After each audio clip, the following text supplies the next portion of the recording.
All right. Why is history so important? Important? Is history important? Very, very important. I'll tell you why it's really important. It's, it can either make you feel good or make you feel bad.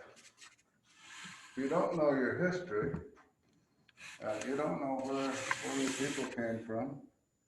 You don't have any basis for pride or self-appreciation or anything.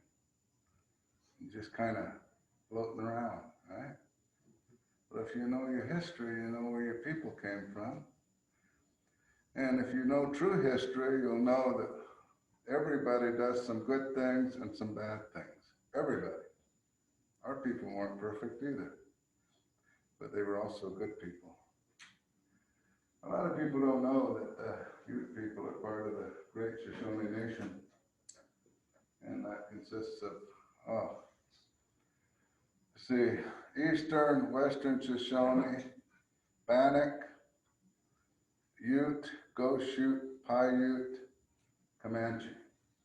All those nations, almost all of the Western United States, almost all of the West here is Shoshone, okay? Oh, sorry, the down arrow. So the indigenous tribes of Utah, though, or the Goshute, there's several bands. There's only two now. The Navajo, they prefer to be called Dene with the accent on the E, and they're a clan nation. They have numerous clans. Northern Ute, originally there were actually how many? Do anyone know? Well, actually, originally there were 12. I need to go change that because originally there were 12. There were 6 in Colorado and 6 in Utah. But now there's presently, for our tribe, only 3, but there's also 3 in Colorado. So I need to amend that. Okay. So for the Ute tribe here, there's 3 bands, 3 in Colorado. Northwest Band of Shoshone, there used to be numerous bands, but they got wiped out, and so now they only have the original Northwest Band of Shoshone, just one band. Paiute, they were like us, several bands. Now there's just 3. Paiute are our closest relatives. This map shows the land territory of each tribe. Shoshone to the north, our people central and mostly eastern Utah, Navajo southeastern part, Paiute southwest, Goshute most of the western desert. With the exception of the Navajo, all other tribes of Utah are part of the Great Shoshone Nation.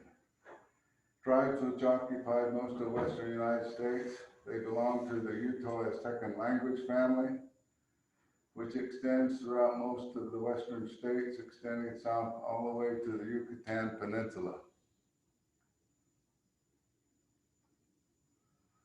Origins. According to Shoshone lore, they've occupied these western homelands for 20,000 years. Originally, they called themselves the Chittimek, the dog people. Then Nokoni, the homeless people. And eventually, they became to be known as the Shoshone Nation. There is no reference to the Bering Straits in Shoshone lore. Most of our lore says we came from the south. There's a Paiute legend that refers to coming by boat. We don't really know, but we think we're like some of the Indians that landed in Central America.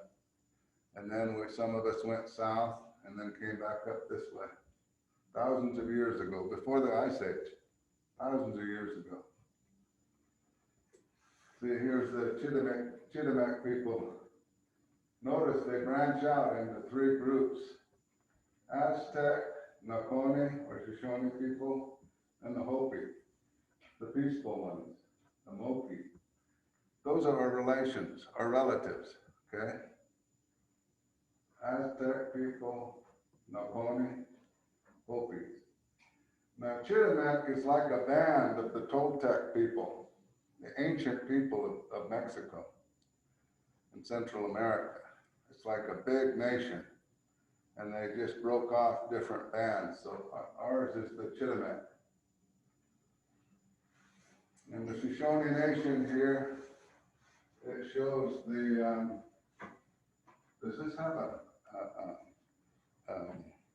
a light? Oh, the red one is a laser pointer, doesn't really, but it doesn't work on my screen, unfortunately. Okay. Works everywhere else, just not my screen.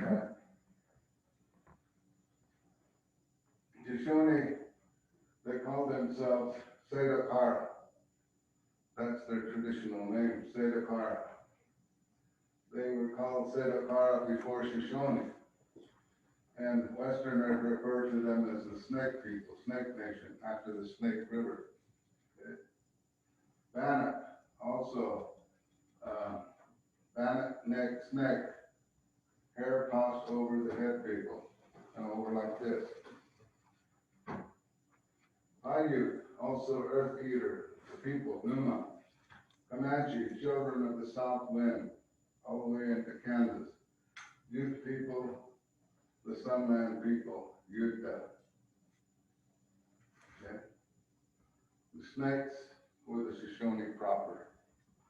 I have this if you would like to use this. Oh.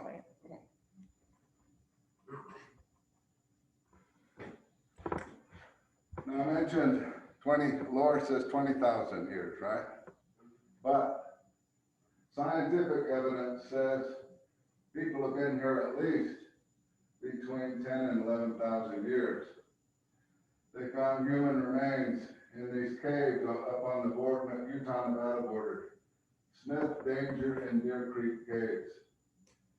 These caves are really deep. You can go to them. The state of Utah has parks there, so you can go into those caves.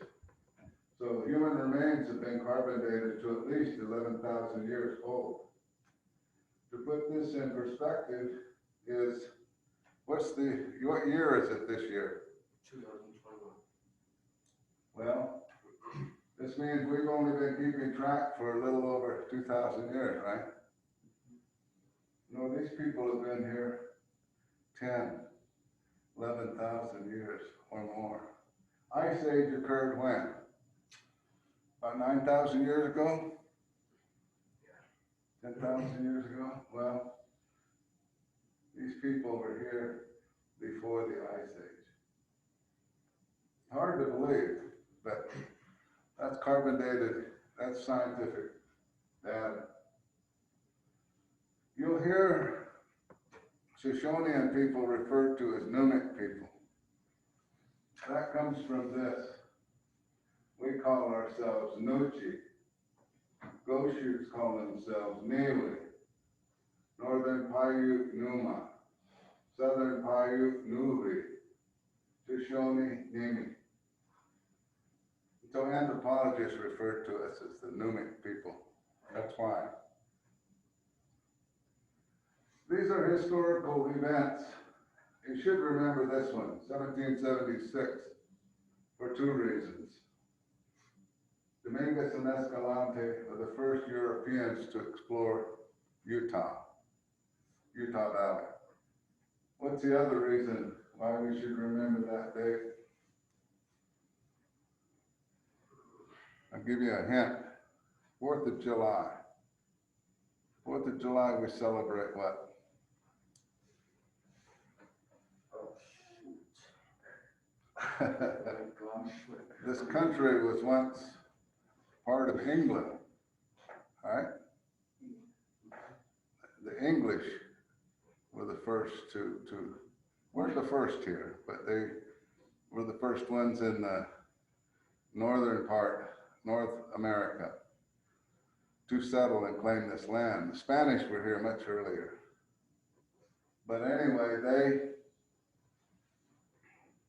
they broke away from England, 1776. So about that time, the Revolutionary War was concluded, and this country became the United States of America, these two Roman Catholic priests were entering Utah Valley, where Provo is located. And here's what you need to remember. They didn't find a bunch of starving, abandoned, lost and crazy Indians. If you read Dominguez Escalante Journal, they found people peacefully living in teepees along the Provo River. There was acres of corn and hemp grown. Okay. There were smoke fires where the people were smoking drying fish and beef and deer. There were dogs and children running around. They found a settlement of people who were living peacefully. Okay. So that's what you need to remember. And if you want to do research, go get this journal and read about it. Mormon settlers arrived in 1847. A war broke out. I'll tell you about it later, 1850. And then Walker, who was more of a war chief, renegade, he initiated a war in 1853. Mountain Meadows Massacre, 1857. I mentioned this. It's not a Ute massacre, it was Paiute. I'll tell you why later. Bear River was a massacre of Shoshone, 1863. Circleville Massacre, 1866. Black Hawk War, 1865, 1870. Actually, this Bear River Massacre was one of the largest massacres in the western United States. Larger than Sand Creek, larger than Wounded Knee. Close to 500 Shoshone were innocently murdered up on the Bear River near the border, Utah and Idaho. This is just actually across the border in Idaho.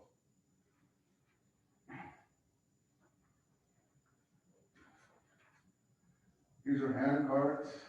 Mormon settlers came in covered wagons, but they also had hand carts. Now this is a little bit controversial, and I don't hope it doesn't offend you, but I have to put this in here, okay?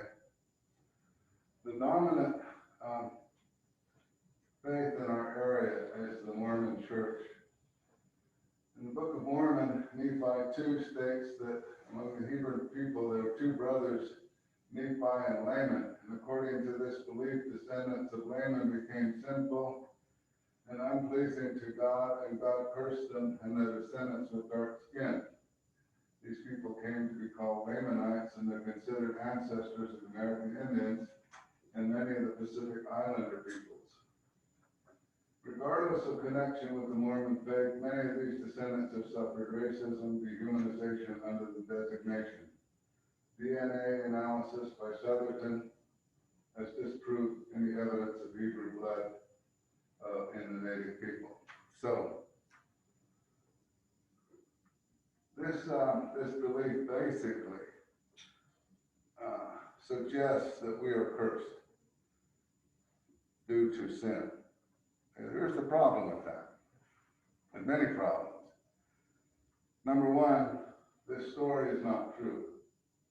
We have no Hebrew blood. Our blood has been traced to a valley in southern Siberia, northern Mongolia. We're related to the Tibetan people. Okay, DNA. So this story really isn't true.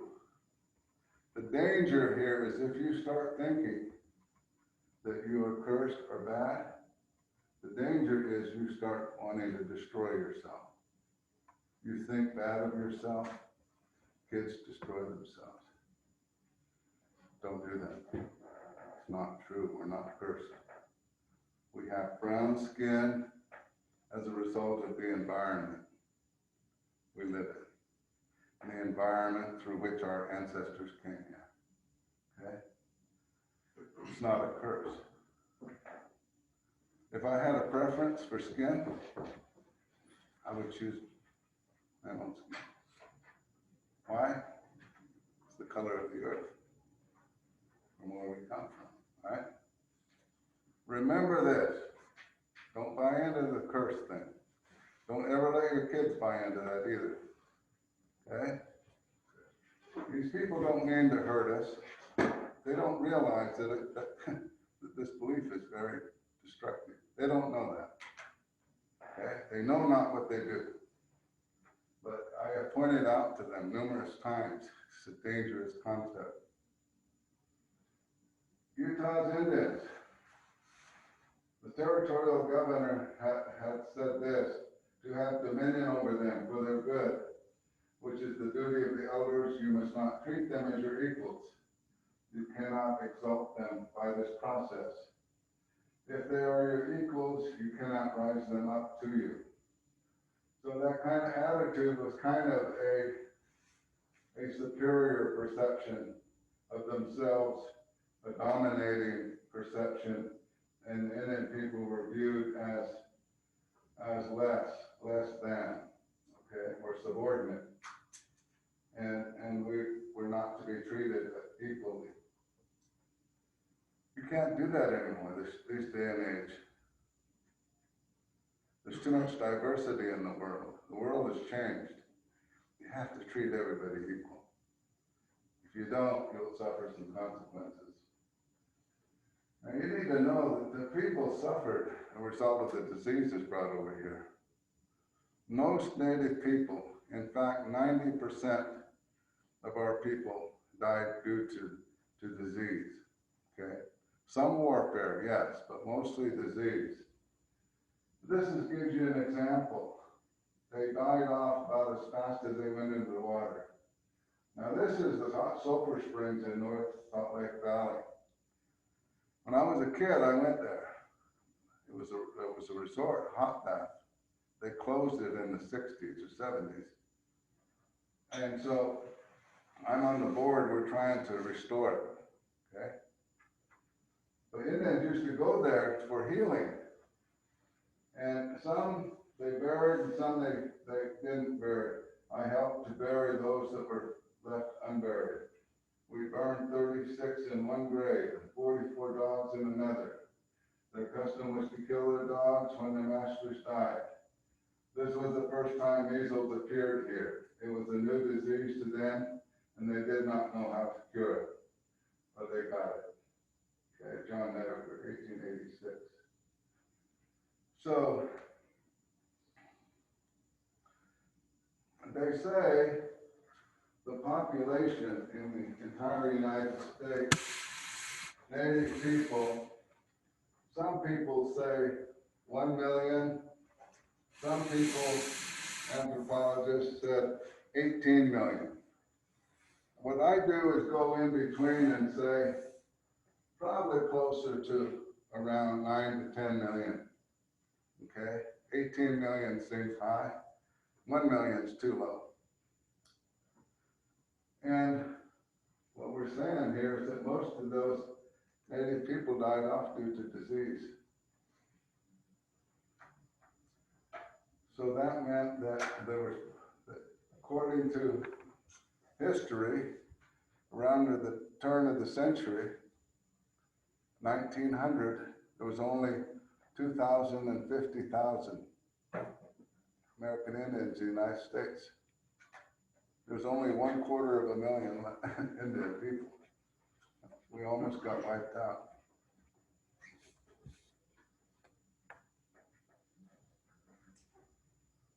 Our people acquired the horse from their cousins, the Ute bands of southern Colorado, who acquired them from the Spanish. The horse transformed the culture. They became a mountain plains tribe. Now, there's some evidence coming forth, some research to indicate that the horse survived and was here, okay? That there was a horse that had always been here. And so the jury's still out on that, okay? Scientists have not completely accepted that, but the evidence is pretty convincing. If you talk to the elders of the Colorado Utes, they'll say, we have horse bones that were buried deep in the Rocky Mountains, Colorado. Okay, so we don't know, but you can say this, that we acquired the horse early. Okay? Historians argue who acquired the horse first, the Comanche or the Ute. Shoshone lore claims the Comanche began rounding up stray horses and the Ute served as middlemen, driving the horses north to Shoshone strongholds. Utes and Comanches engaged in a bitter war, which did not end until the summer of 1978, when a peace agreement was made in Ignacio, Colorado. I attended it. It was pretty exciting. Now, I have a footnote there. It's not on the screen, but I'll just tell you. Shoshone lore says that it was the Utes that acquired the horse first from the Spanish as a result of a battle on the Arkansas River in southeast Colorado. And they said that some of the Utes watched how the horse was used. Some of them were captured and they escaped on horseback with horses and they began rounding up the horses. Okay. So, but the Shoshone lore says, no matter, Utes and Comanches are part of the Shoshone Nation. So Shoshone Nation has a horse. Way before. Utes resist Mormon intrusion. The first war, no one knows for sure if it was either a broken hunting treaty or an argument over a stolen shirt that inspired the murder of a Ute named Old Bishop. This marked the beginning of the depredations in Utah Valley, eventually leading to the War of 1850. James Goff recalled that the murder of the Indian was talked of at the time by many settlers. And it was asserted that the men who killed the Indians ripped his bowels open and filled them with stones preparatory to sinking his body. Process called Nepo, based upon open. He's an old guy. There's two versions. One is that he caught Mormon settlers. They were shooting deer, okay, and they weren't supposed to. So they were poaching deer. He caught them. They cut his bowels, filled them with rocks, threw them in the river. The other version is, oh, this old guy, he stole a shirt off the line. Well, pretty harsh punishment for stealing a shirt. Either way, it led to the First War. Black Hawk War, this was far more costly financially, 1865. Recent research by Gottfredson indicated Utah Territory spent $1.5 million in the war, equivalent to $28 million today. Mormon settlers were pushed out of 4 counties and over 70 settlements, over 70 Utes, and this was estimated, and about 15 settlers lost their lives.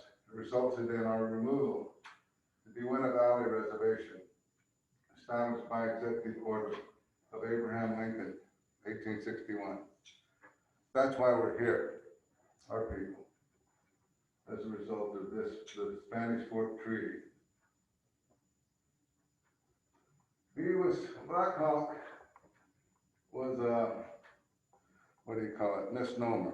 It was, Brigham Young gave him that name because of a great Sac and Fox chief named Black Hawk. His real name was Antakur. Some called him Nooch, but he was probably the most dangerous war chief. Why? Because he was very smart. He got other tribes to help him. Okay?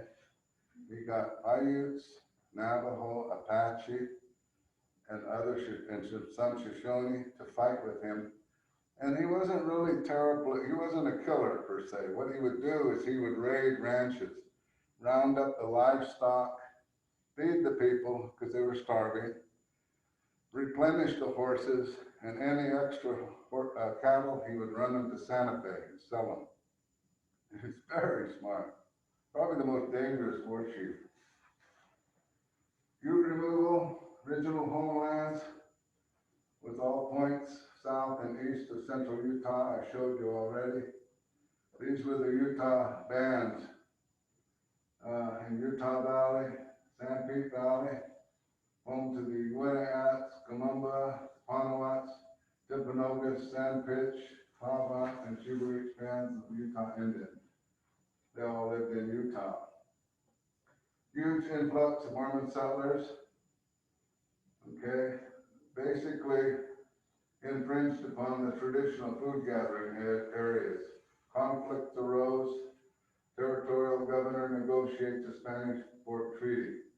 Removed our people to the Uinta Valley. 1861, the Uinta Valley established by executive order of President Abraham Lincoln. 1905, Congress authorizes the Homestead Act, which opened the reservation to homesteaders. 2 national forests, Wasatch and Ashley. Utes revolt and leave Utah to form alliance with the Cheyenne River Sioux Indians. Total acreage approximately 4.5 million acres, reduced to 500,000 acres. Then in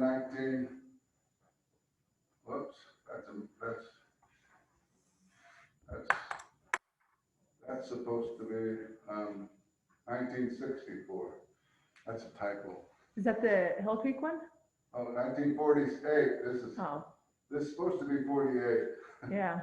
It's when Congress returns 500,000 acres and brings our acreage up to 1.3. So make note of that. I got that turned around, 1848. Okay. So at one time, the reservation was close to 5 million acres, okay? And now it's only 1.3 million acres. Bear River Massacre, that wasn't the Utes, but it's important to point out because it resulted in destruction of between 350 and 493 Shoshones. This was one of the largest massacres in the western United States. Again, bigger than Sand Creek and Wounded Knee. That's a lot of people, okay? And it was Colonel Patrick Connor, a California militia, who attacked these innocent people. The reason they're innocent is because there were some Shoshone under Chief Pocatello's band, who were raiding wagon trains and stagecoaches. And so he was coming through from California, and was part of the California militia, and he was planning to join the Civil War. But when he heard about the atrocities up north, he took off to stop those Shoshone renegades. Well, problem is he attacked the first group of Indians, was the innocent Shoshone. He killed off almost 500 of them. Remember that. That was a horrible thing. Mountain Meadows, now this one is not Utes either. 60 members of the Mormon militia committed atrocities. 120 members of the Fancher Baker Party were exterminated. Several were executed, shot in the base of the skull. Now, when I was a kid, in the 7th grade up here in public school, they said that the Paiutes committed this atrocity. And it made me feel terrible. And the other Indian kids in the classroom, we just looked at each other, and the white students looked at us, and it made us feel terrible.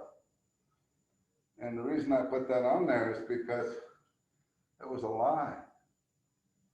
It was the 60 members of the Mormon militia that committed the atrocities. They killed 120 members of this group of people that were coming through from Arkansas on their way to California. Okay? After descendants of the Fancher Baker Party organized, began to research and share information, a book revealed testimony of children victims who stated some of the Mormons were dressed as Indians.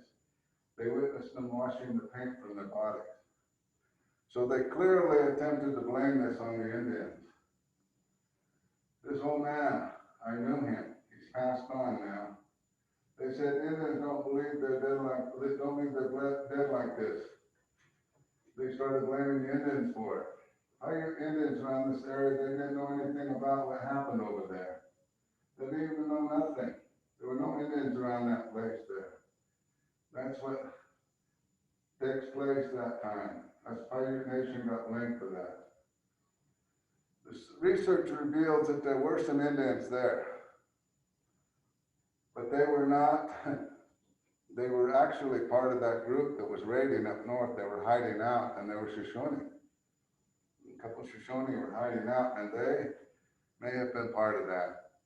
And there may have been a few Paiutes who were involved, renegades, because they were talked into making a frontal attack, but after a few of them were shot, they ran off. Okay? But what you have to remember is that they weren't behind planning it. These people every year from Arkansas come to Cedar City, and they honor their descendants who were killed there. I got to meet some of these folks. Now you need to know that during the 1940s and 50s, there was movement in Congress to remove American Indians from federal supervision and take their land away. The movement was called termination. One of the leaders of this movement was Utah Senator Arthur Watkins, who grew up near the Winter Reservation. While the effort was directed at all tribes, only the Paiute tribe was terminated. On September 1, 1954, President Eisenhower signed Public Law 762, the bill terminating the Paiutes from recognition. Thousands of acres were lost, and the Paiute people suffered from poverty. Around this time, there was a movement within our tribe to remove some members who were mostly mixed blood. Many of these people were highly influential and held most of the positions on the business committee. In 1954, 450 mixed bloods became Ute citizens. They took within 27% of the 1951 financial award and 27% of all later claim awards. Intergenerational trauma. We're starting to run out of time here, so this is what happens whenever there's violence, okay? Murder, rape, horrible destruction of one another, like what happened in the wars, these massacres. What scientists are learning now as a result of the Holocaust, where 6 million Jews were killed, destroyed. What we're learning is that trauma is like a disease you can't see, and it gets passed down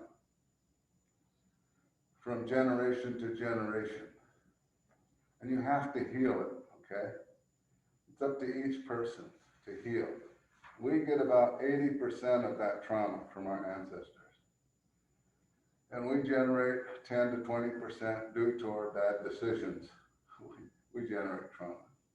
But trauma is really what is behind the high rates of addiction, suicide, mental illness, sexual violence, and other ills among Native people, okay? Alcoholism, drugs. We're finding a lot of it is due to historic trauma, okay? Many present-day health disparities can be traced back through epigenetics to the colonial health effect, the result of colonialization and its aftermath. Additional comments about trauma. It's an injury, hurt, or damage caused by a deeply disturbing experience.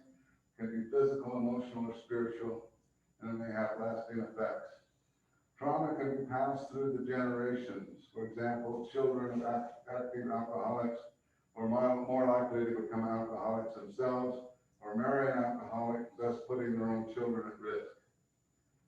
Historic trauma is cumulative emotional and psychological wounding from massive group trauma across generations, and it's in our bodies. This is examples of dehumanization and racism experienced by Utah natives. Bloody violence, killings, rape, genocide, seizure of traditional homelands and displacement. We had a map here. This isn't there was a little band here called Uinnaats who lived in this valley, but they were also part of the Utah Valley people. They would go back and forth. But this is not really homelands. Utah Valley, Sanpete Valley, Moab Valley, all the way across to Denver are the homelands of the Utes. Okay? So when we were removed from those places, placed here, trauma, suffered a lot of trauma. Yeah? Exposure to infectious diseases, we're prohibited from practicing our religions or languages, broken promises by government, seizure of reservation lands, homesteading, separation of children from families through the boarding schools, physical and sexual abuse, removal of children from families, demeaning and racist treatment of students at public schools, abusive law enforcement practices. This is the term I use to explain my work with my horses. Some of my horses possess medicine to heal trauma. One of my mares, named Magic, specializes in healing women who have been sexually abused. I cannot explain how they heal. My observation is that they push out, remove, or cleanse the trauma with their noses. Magic will usually push up against people or gently touch a person's head, sometimes a hug. So it's something I'm going to do to help people with trauma. We all have some form of trauma, but the levels vary. Multi-dimensional, past pains, more and more about it. Okay. We're almost out of time, so thank you. I'll leave that other one up there because we don't have enough time. Multi-dimensional, past painful traumatic experiences stored in the body via memories in our nervous systems, mind, organs, and muscles. Also affects and puts an imprint on our soul and spirit. We can heal it through daily prayer, fasting, meditation, and vision questing. But it takes time. As I've said many times, I use my horses to keep me trauma-free, cleansed, and strong. I also help people who come to me with similar problems, and my horses help them. Scientifically, it's explained as electromagnetic energy. Horses have 50% more electromagnetic energy than we do. In our way, it is called spiritual power or horse medicine, as I like to call it. People have the power also, some more than others, due to a blessing or apprentice training under a shaman or medicine man or woman. That's why I say shaman, because actually it could be shaman woman also. So that's basically it. Now, questions. Thank you. Okay, go ahead, guys. Ask your questions you've got.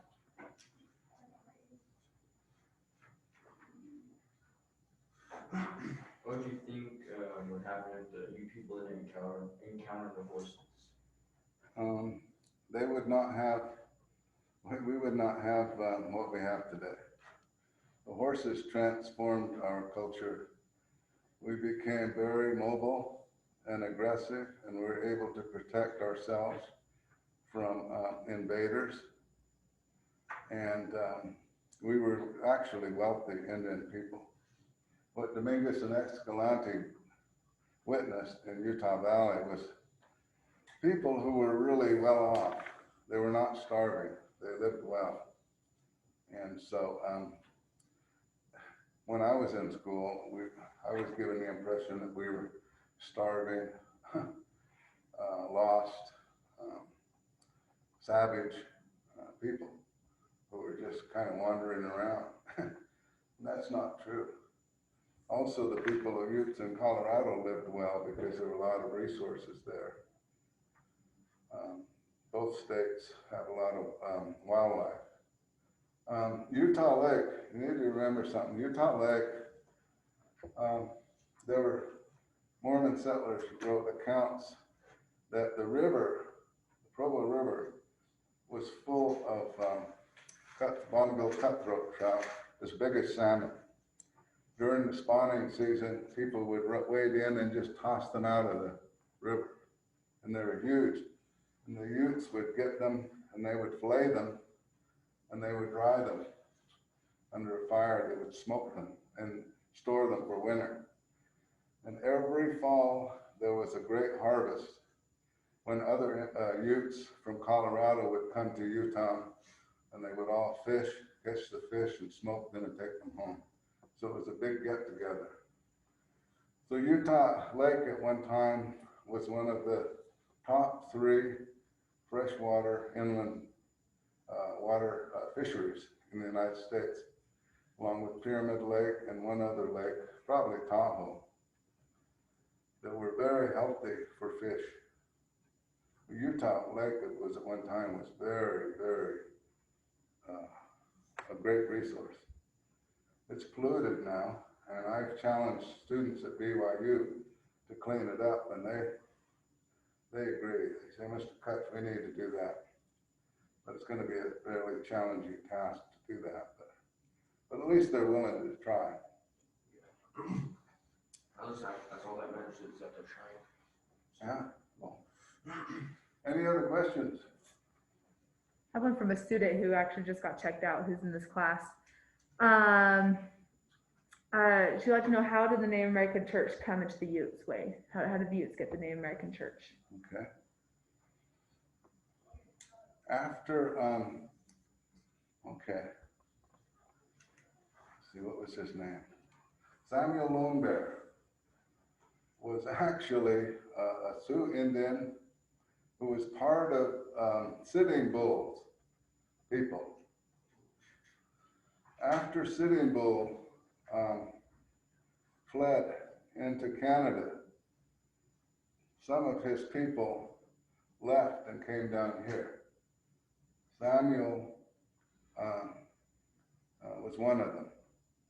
And he is the one who brought the peyote religion to the Utes. He lived with, I think, the Sarawak family for many years. He married several women, and he was bringing the peyote here, and that's how it spread to our people. And this was around the turn of the century, 1900s, right around 1910, 1911. Okay, that answer? Yeah. Samuel Longbear was his name. Any other questions? Oh, yeah, go ahead, Jess. Without knowing your history, what do you think you would be, or who you would be? What was that? Say it one more time. Without knowing your history, where do you think you would be, or who would you be? Without knowing your history, where do you think you would be, or who do you think you would be? Me? I would have low self-esteem because I'm not white. Have you heard of white privilege? Okay, mostly, and I don't mean any offense here, Anglo people who have light complexions have been very successful. And you have to give white people credit. They have made this country a strong country, a progressive country, okay? In the process, though, they have privilege. They've been granted lots of privileges. And those of us that are not white, we kind of take a second, we're treated kind of like second-hand citizens, okay? So I would have so low self-esteem because I'm not white. But with history, with knowledge, I'm empowered. With history, I know I come from good people. They weren't cursed. They were strong. They were good people. And they lived well. They took care of each other. And they were good people. Okay, about one more minute. Anybody have any other questions they want to ask from their questions? I love myself. In other words, I love myself instead of hating myself. If I hate myself, I'll destroy myself. If I love myself, I take care of myself, my family. I'm sorry.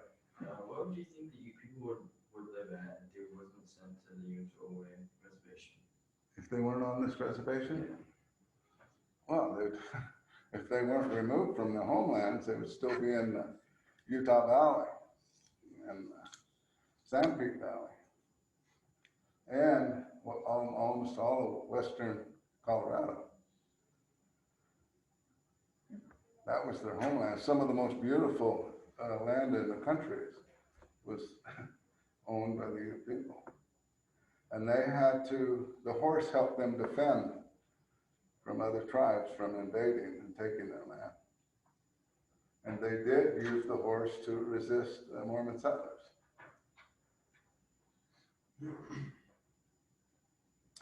And I've got a couple from kids who are in other classes who will be watching this. When were the Utes part of the first powwow? When was the first powwow? Mm-hmm.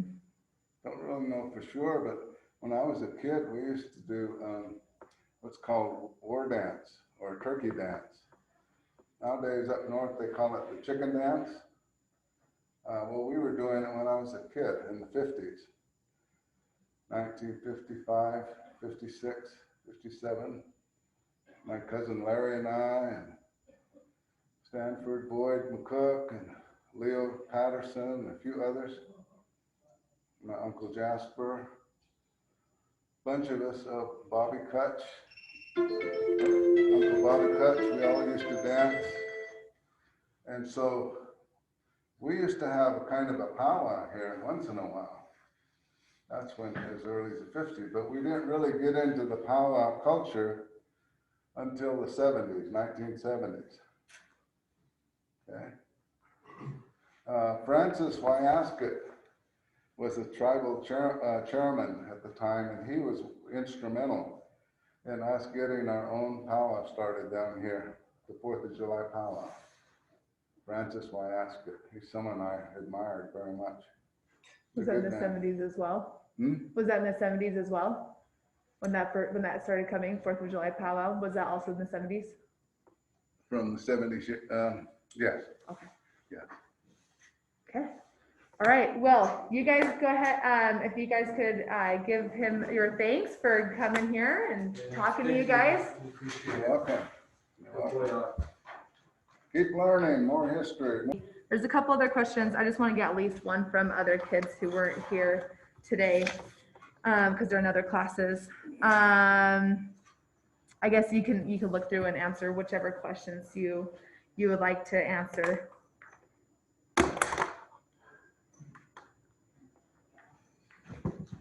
Let's do this. Why don't you email these to me? Yeah. Okay. Yeah, that's fine. And that way I can. Okay, he left. So the questions that we did not get answered, I'm going to email him the questions and he will respond back with the answers. So I will make sure to tell you guys the answers to your own questions that he answers. I'll probably just give it to you. So that is it for today. Make sure that you guys get your project done. As long as you present it to me by Thursday next week, you're good. So also, I will be here. You can come Wednesday or Thursday, and then Friday I'll be here 8 to 1, but you can be here 8 to 4 on Friday. And then remember next week, all the activities and makeup time that we have. So that's it.